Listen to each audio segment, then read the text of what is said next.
Let's talk about polynomial zeros. So consider the zeros that are given here, 2, -3, and square root of 2. And the question would say something like, write the polynomial function that has the following zeros.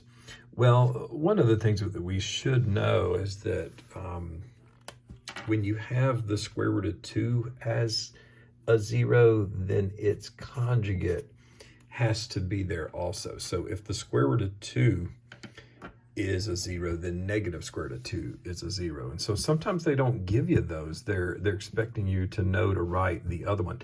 This is true for imaginary zeros also. So imaginary zeros occur in conjugate pairs, and radical zeros occur in conjugate pairs.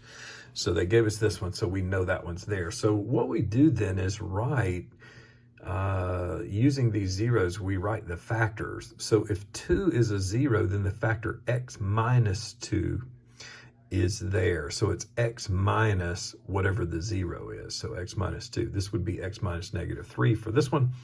X minus the square root of 2 and x minus negative square root of 2. Of course, the double negatives become positive, so you would see this in the next step.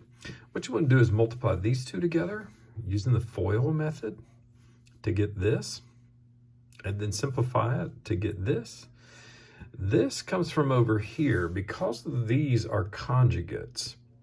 That is, terms that have the same values here and here, but an opposite sign in the middle.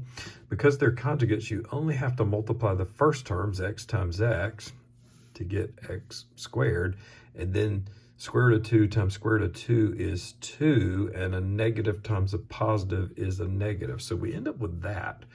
And we're going to take this and distribute it throughout, take this and distribute it throughout, take this and distribute it throughout, and you end up with that. So just multiplying, I'm assuming you know how to do that. And notice the way I lined things up according to like terms. This is my final answer. So this is the polynomial of lowest degree that has those zeros. So you're using the distributive property here. This distributed to those two terms, this distributed to those two terms, and this distributed to those two terms to get this, and then combining like terms gives you this in descending order.